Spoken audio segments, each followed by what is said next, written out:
कक्षा 7 के विद्यार्थियों, आज हम लोग एक नया लेसन जिसका नाम है शेर शाह।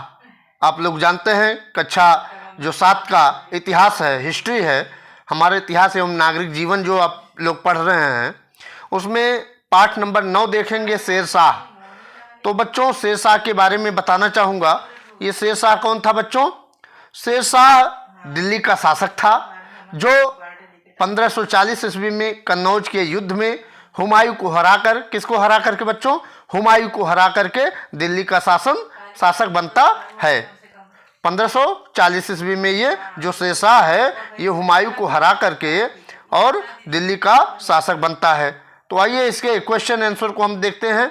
इसके क्वेश्चन आंसर का हम लोग अध्ययन करते हैं। आप देख रहे हैं मंगलम मंत्रा, मैं मनोज पांडे आपका अपने मंगलम मंत्रा चैनल पर हार्दिक स्वागत करता हूं और विश्वास है कि ये आपको चैप्टर जो आपका पाठ नंबर 9 है ये अच्छा लगेगा और सभी क्वेश्चन और आंसर को, प्रश्न और उत्तर को आसानी से आप लोग देखेंगे और उसको अच्छी तरह से पढ़ेंगे और उसके बाद अपनी कॉपी पर नोट करेंगे बच्चों। आइए चलते हैं प्रश्न और उत्तर पर। ये मैंने बता ही दिया, कक्षा 7 का पाठ नंबर 9 है। जो इतिहास है वो कक्षा 7 का इतिहास पाठ नंबर 9 और शेर शाह का समय क्या होता है बच्चों? ये 1540 ईस्वी से 1545 ईस्वी तक दिल्ली पर शासन करता है। मैं मनोज पांडे आपका एक बार फिर से अपने मंगल मंत्रा चैनल पर हार्दिक स्वागत करता हूं। आइए चलते हैं, समय न गंवाते हुए जल्द से जल्द इसके क्वेश्चनों को देखते हैं बच्चों। पहला क्वेश्चन है, निम्नलिखित प्रश्नों के उत्तर दीजिए में।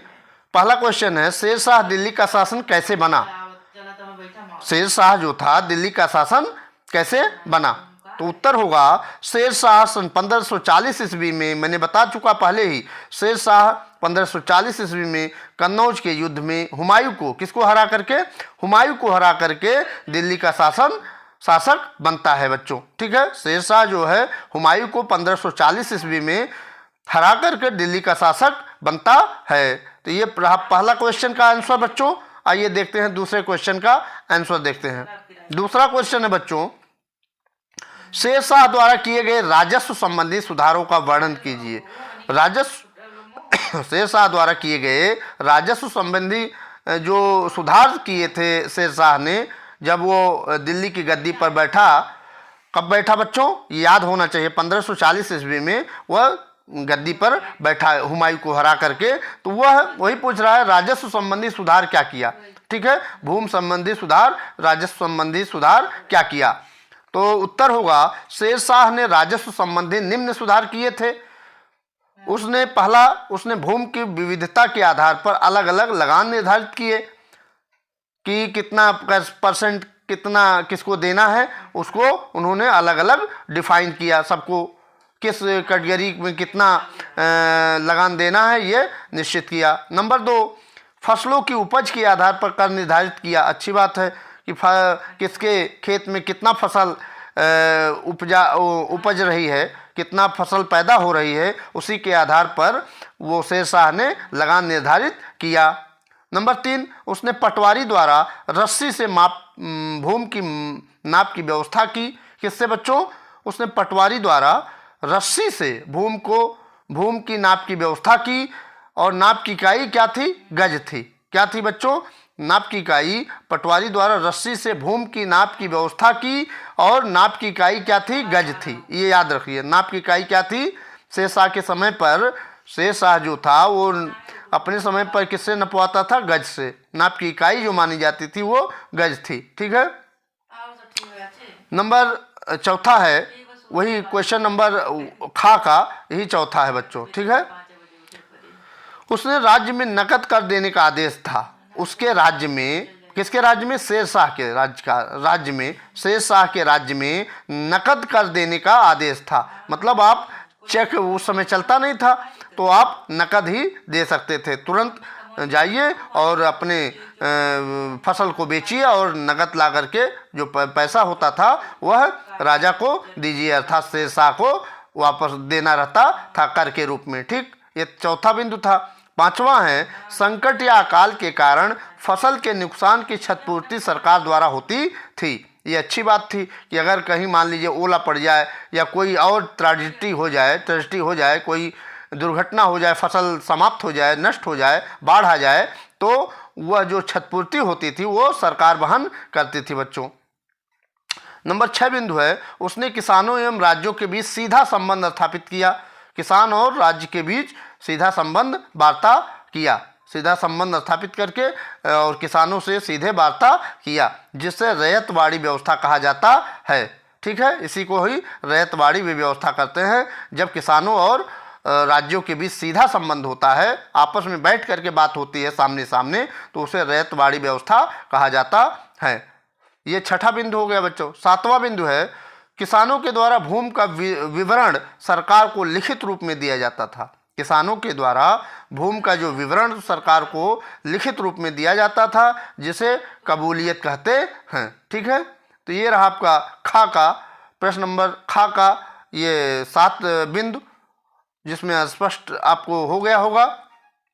तो ये व्यवस्थाएं राजस्व संबंधी सुधार ये अपने शासनकाल में शेरशाह ने किया था।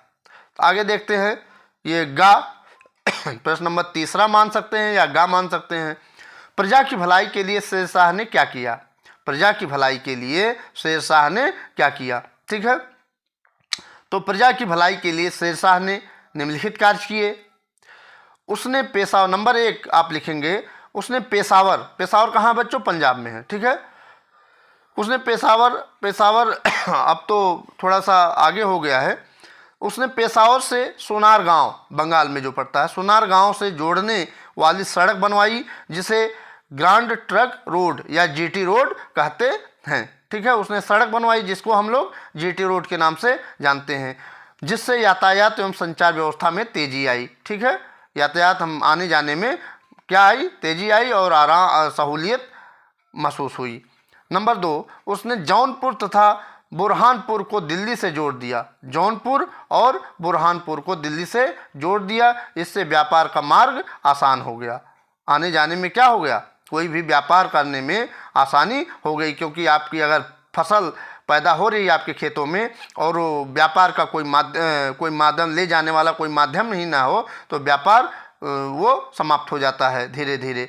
तो वो उसने जौनपुर तथा बुरहानपुर को दिल्ली से जोड़ दिया, जिससे व्यापार का मार्ग आसान हो गया। आप कोई भी सामान ले जा सकते थे और अच्छी मंडियों में अच्छे दाम में बेच सकते थे। तो ये रहा बच्चों। फिर आइए तीसरा, ये बिंदुवार चल रहा है, इसमें पहला बिंदु ये, दूसरा बिंदु ये और तीसरा बिंदु यहाँ है। तीसरा बिंदु उन्होंने किया उसने सड़क के दोनों ओर वृक्ष लगवाए। बहुत अच्छा। किसने? शेरशाह ने। शेरशाह ने सड़क के दोनों ओर वृक्ष लगवाए, जैसा कि पहले लोग, जो राजा लोग करते रहते थे। और क्या किया? जनता के विश्राम के लिए सराय बनवाई और पानी पीने के लिए कुएं खुदवाए। सराय मतलब उसको, जिसको आप लोग आज होटल कहते हैं, उसी को सराय कहते हैं बच्चों। ठीक है, तो उसने तीसरा बिंदु उसमें यह है कि सड़क के दोनों ओर वृक्ष लगवाए और जनता के विश्राम के लिए क्या बनवाया? सराय बनवाया, जहाँ जनता वहाँ रुक करके आराम कर सकती थी, और अगर प्यास लगे तो कुएं भी खुदवाए थे, तो कुएं से पानी पी सकते थे बच्चों। चौथा बिंदु उसने दिया, चौथा काम किया कि उसने शिक्षा के प्रसार के लिए कई मकतब एवं मदरसे खुलवाए थे। मकतब और मदरसे, ठीक है, जहाँ पर मुस्लिम बच्चे पढ़ते हैं। ठीक है, आज मकतब और मदरसे उन्हीं के लिए रखे गए हैं बच्चों। ठीक है, पांचवा, उसने दिल्ली में पुराना किला का निर्माण कराया। पुराना किला का निर्माण किसने कराया था? शेरशाह ने। ठीक है, उसने मोती मस्जिद का भी निर्माण कराया था बच्चों। ये 5 बिंदु थे। आइए प्रश्न नंबर घा देखते हैं, घा या चौथा देख सकते हैं। शेरशाह की प्रशासनिक व्यवस्था के बारे में आप क्या जानते हैं? शेरशाह की प्रशासनिक व्यवस्था कैसी थी, तो उसके बारे में आइए जानते हैं। शेरशाह की प्रशासनिक व्यवस्था काफ़ी अच्छी थी या चुस्त थी। शेरशाह ने सैनिक शक्ति बढ़ाने के लिए अपनी सेना का गठन किया। सैनिक शक्ति, क्योंकि उसके पास कमी था, उसको बढ़ाने के लिए सेना का गठन किया। और अधिकारियों को नियमित रूप से वेतन दिया जाता था, और वो अधिकारियों को, जो अधिकारी रखता था, वो उसको ऐसा नहीं है तो 4 महीने 5 महीने जैसा कि आजकल होता है कि कई कई महीने हो जाते हैं छोटे कामगारों को या छोटे जो नौकरी पेशा लोग हैं उनको समय से उनका सैलरी नहीं दी जाती थी। ऐसा नहीं होता था उसमें, वह अधिकारियों को नियमित रूप से हर महीने वेतन देता था। कोई भी व्यक्ति सीधा शेरशाह से मिल सकता था। ऐसा नहीं था कि आज जाइए तो आपको चापलूसों से मिलना पड़ेगा, है ना। आज किसी सांसद विधायक से मिल सकते हैं, आसानी से नहीं मिल सकते, आपकी बतिया नहीं सुनेंगे वो, ठीक है। तो उस समय क्या था, शेरशाह के समय में कोई भी व्यक्ति सीधा शेरशाह से मिल सकता था। ये हो गया। उसने प्रशासन को चुस्त रखने के लिए 4 स्तरों में बांटा था। कितने स्तरों में? 4 स्तरों में बांटा था। अच्छे प्रशासन चलाने के लिए उसने अपने 4 स्तरों में बांटा था उसको, ताकि प्रशासन ठीक से अपना काम कर सके बच्चों, ठीक है। जिस तरह से हमारे विभागों में अलग अलग मंत्रालय बांटे गए हैं, उसी तरह से वो 4 स्तरों में अपना प्रशासन व्यवस्था बांट रखा था। ये रहा। अब आइए प्रश्न नंबर, अभी पहला चल रहा था, पहला का का, खा, गा, घा तक आए। अब प्रश्न नंबर दूसरा, ठीक है। नीचे कुछ कथन दिए गए हैं, जो सही हो उन पर सही का चिन्ह तथा गलत पर गलत का चिन्ह लगाइए बच्चों। जो गलत हो गलत का और जो सही हो सही का चिन्ह लगाइए। तो पहला है का है, शेरशाह ने पत्र ले जाने के लिए डाक चौकियों की स्थापना की थी। बिल्कुल की थी। वो शेरशाह ने पत्र ले जाने और लाने के लिए डाक चौकियाँ बनवाई थी। ये बिल्कुल सही है, टिक लगा लीजिए, सही है। खा देखिए, सरकार की तरफ से किसानों को कबूलियत दिया जाता था। सरकार की तरफ से कहाँ कबूलियत दिया जाता था? ये गलत है बच्चों, ठीक है। गा है, परगने का सबसे बड़ा अधिकारी सिकदारान होता था। परगने का सबसे बड़ा अधिकारी सिकदार एवं ये सिकदारान नहीं होता था ये, ठीक है। ये गलत है, ठीक, ये गलत है। और घा देखिए, भूमि के नाप की इकाई मीटर थी। बिल्कुल नहीं थी। क्या थी? वो गज से, भूमि की नाप की इकाई क्या थी? गज थी। ये यहाँ दे रहा मीटर, मीटर बिल्कुल नहीं था ये। तब यह भी गलत है, क्योंकि भूमि के नाप की इकाई वहाँ गज थी बच्चों, ठीक है। तो यह भी गलत हो गया। आइए चलते हैं नेक्स्ट क्वेश्चन पर। प्रश्न नंबर 3, निम्नलिखित के बारे में नीचे दिए गए स्थान में एक वाक्य में लिखिए। एक वाक्य में लिखिए, वाक्य बना करके लिखना है बच्चों, ठीक है। जैसे आपका चौसा का युद्ध हो गया, तो चौसा का युद्ध कब हुआ, किसके किसके बीच हुआ, क्या हुआ, उसके बारे में आपको लिखना है। तो वही कह रहा, वाक्य बनाकर लिखिए, ठीक है। तो चौसा का युद्ध आप जानते हैं कि 1539 ईस्वी में हुमायूं की चौसा नामक स्थान पर शेरशाह से हार हुई थी। मैं पहले ही बता चुका हूँ कि जो ये क्या नाम है, शेरशाह जो था, शेरशाह हुमायूं को हराया था, ठीक है। तो चौसा का युद्ध देख लेते हैं। सन 1539 में हुमायूं की चौसा नामक स्थान पर में शेरशाह से हार हुई थी। किससे हार हुई थी? शेरशाह, अर्थात कह सकते हैं कि शेरशाह ने हुमायूं को चौसा नामक स्थान पर हरा दिया था, जिससे बड़ी मुश्किलों से भागकर अपनी जान बचाई थी। किसने बचाई थी जान?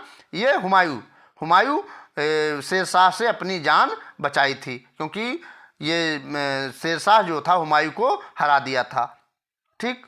ये चौसा का युद्ध हो गया। अच्छा, यहाँ मिस प्रिंट हो गया, डबल हो गया बच्चों, क्योंकि यहाँ एक ही में मैंने सहेज दिया है, एक ही में कर दिया है, अलग अलग नहीं किया है। जैसे चौसा का युद्ध हो गया और शेर ए मंडल हो गया और सासाराम हो गया। तो आप लोग यहाँ देख लीजिएगा, यही क्वेश्चन यहाँ आ गया है, ठीक है।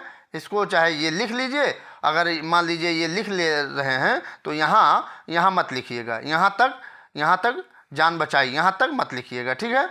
तो ये सब लिखना ही है, यहाँ है ही, देखिए यहाँ है। तो अगर लिख लिए हैं तो ये पूरा छोड़ करके तो यहाँ से लिखिएगा। आप खा आप लिख चुके हैं, चौसा का युद्ध बता ही दिए हैं। अब खा देख लीजिए, शेर ए मंडल। तो आइए देखते हैं। यह शेरशाह द्वारा दिल्ली के पुराने किले में बनवाया गया था। शेर ए मंडल कहाँ बनवाया गया था बच्चों? ये शेरशाह द्वारा दिल्ली के पुराने किले में बनवाया गया था शेर ए मंडल बच्चों, ठीक है। पूछ लेगा शेर ए मंडल किसके द्वारा बनवाया गया? तो शेर ए मंडल शेरशाह द्वारा बनवाया गया था, ठीक है। दिल्ली में कहाँ बनवाया गया? दिल्ली में बनवाया गया। शेर ए मंडल कहाँ बनवाया गया? शेरशाह द्वारा दिल्ली के पुराने किले में बनवाया गया था बच्चों। गा देखिए सासाराम। क्या है? सासाराम। तो सासाराम के बारे में जान लेते हैं।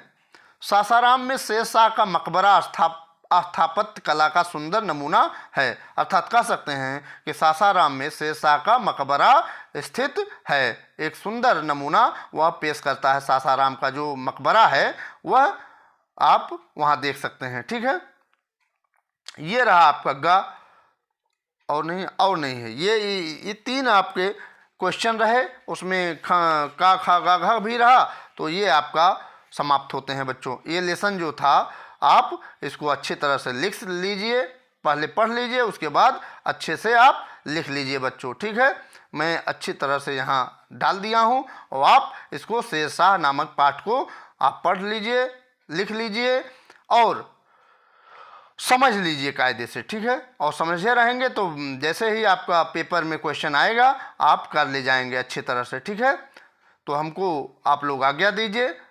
अगली वीडियो तक मैं आपसे विदा चाहता हूँ। आपका दिन शुभ हो, मंगलमय हो। इसी वर्ड के साथ बहुत बहुत धन्यवाद।